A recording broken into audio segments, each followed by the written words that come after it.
I think this episode was the best episode I've seen so far. Like students getting excited about the end of year and all that. Hey guys, welcome back to Sahara Movies. My name is Lydia and I'm your host for today. If you are new to the channel, please do well to subscribe for more videos and more updates. In today's video, I'm taking a look at Best Friends in the World Senior Year episode 16, and then I'll do some expectations for episode 17. Now let's get into the video. So the video started with Adam receiving some gifts for wishing him all the best in his exam, his final year exam and all that. And then Romeo comes into the picture, and then they finally talked about David. So this goes back to last 2 weeks episode, or last 3 weeks or 4 weeks episode, where David stopped the fights between Leah and Azu and Co, who were bullying Leah. So they went to find Leah unconscious somewhere. Like, this is very dangerous. Sometimes we seem to undermine some things until they get very serious and out of hand. I don't really know why Leah is still going on with this bully. Like, I don't really know why, because sometimes you should get tired of being bullied. Like, and especially if you have people who are willing to help you, why won't you open up for them to help you? Because I don't really get Leah. If David has come into the picture and offering to help, if Adam and Co has also been to the picture to help, why won't you open your arms for them to help you, rather than being all bossy and being all confident that you are fine? Meanwhile, these bullies will not stop until one day you may not be lucky enough, and then something terrible will happen. So I think this part is teaching us a lesson. One way or the other, some people bully us one way or the other. If you think you can't take it, if you should either face them or get help. And sometimes getting help is better, because when you face them, you might use an approach that is not very good, and it might end up affecting you terribly, like really, really terribly. So I hope that Leah decides or comes back to her senses and wouldn't expect or wouldn't hope that these bullies will stop just because they put or they blowed her unconscious.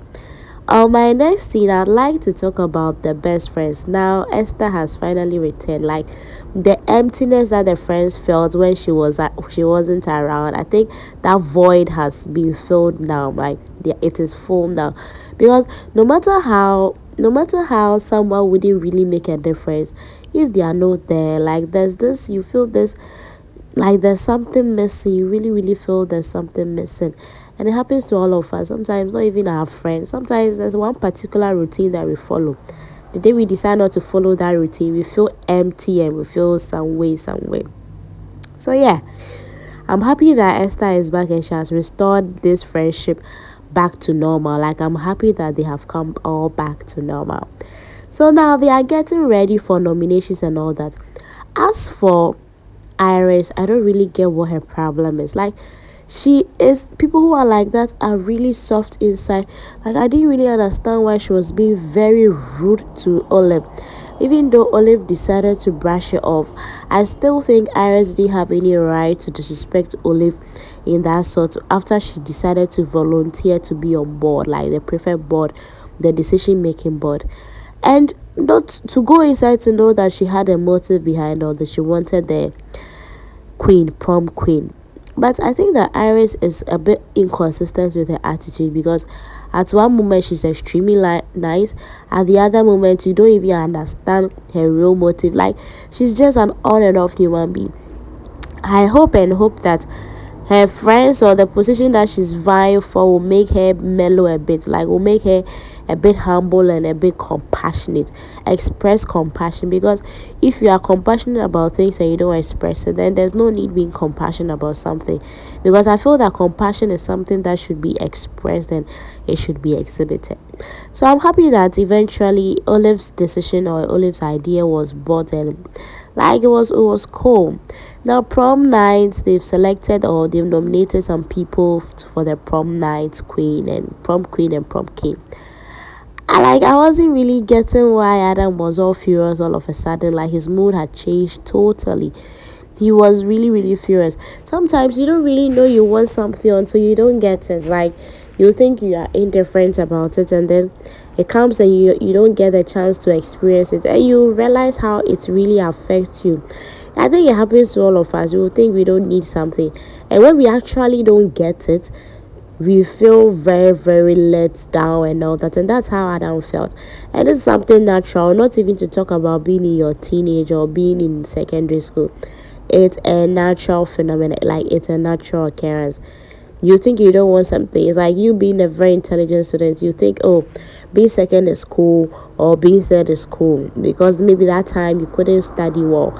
And then the exam come, you are second, and you feel very disappointed in yourself and all that. And that's how Adam felt. I think that Adam will, like, he has healed through it because after all, you can't have it all. You can't really, really have it all. Now, coming to the scary part, I would like to talk about Maria. Maria is like one of the characters that I really like, the character she's portraying. Like, she's a behind the scene human being who does a lot of things, like very observant, very intelligent, very like open, not really open, but she's cool. She's cool. She was nominated for proms night, and her mother coincidentally had lost her job and decided and told her to she can't make it to proms night. Some part of me tells me that I think her mom is not being fair. Another part of me tells me that I think maybe the mom is being considerate because I don't see why you should deprive me of my childhood enjoyment and childhood fun just because of your work. Like, your work, didn't you give birth to me? At least if you let me help you, don't let me also prioritize some things that are important to me. Because if I'm asking for this once in a year, why would you still decline or even give me a time bound? At least some parents should really give their children the liberty to enjoy their childhood, because childhood is experienced once, like once. And I feel that her mom is really taking advantage, because if you and her mom is a timid person, and it's funny how parents transfer their real traits or even their visible traits into their unborn children, not to talk of born children, because Maria's mom is a bit timid, like she's not really open, she can't really express herself well when given the chance to. So because of that, it really puts you in a timid position, thinking that you are wrong, thinking that when you say it you might get into trouble. That's how come Maria, she's trying to shape Maria. But on the other hand, Maria is a very intelligent girl, so it's very, very difficult to shape her in that way. Another part of Maria I'd like to talk about is Robert. Like, Robert is such a cool dude. Like, I really, really like Robert for who he is. He's a very honest person. He's jovial. He's just not academically good, but I think he's a perfect match for Maria. And Maria has had this crush for Robert for a while. So if Robert has finally proposed that he would like her to be his date, I think that Maria is very excited about this, that not only for being a date, but maybe they can do like go beyond that or something, like, be going to a deeper relationship. So guys, yes, I want to talk about Olive.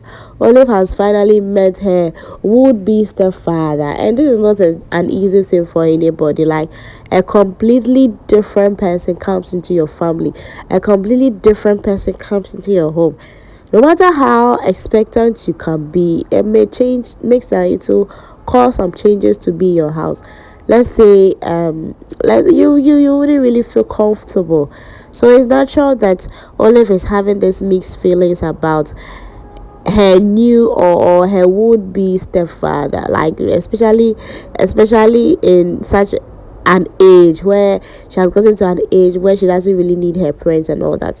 You think your mom is cool, but anyway, I think her mom will understand that it will take a while before Olive will finally accept that her mom would have to move on in life. So this is basically what the movie was about. They left us in suspense whether Maria or Iris won the prom queen, like in a very clear, difficult, painful suspense. In my opinion, I think Maria is gonna win. Like, it was that obvious. I'm saying this because of the reaction that Olive did after the name was mentioned silently. Like, she made a very excited reaction. That's how calm and positive that Maria would win. I'm just hoping that by the time she wins, she wouldn't already be on her way home, so that it would have to be like Cinderella and the shoe, that kind of love story. But I like also the fact that Robert has been very supportive. Like, Robert is a very supportive gentleman, and I give him kudos for that, for always being at the back of Maria. Now, to some expectation, obviously, I think Maria is gonna take the cup, but now that her mom, she's going to have problems at home.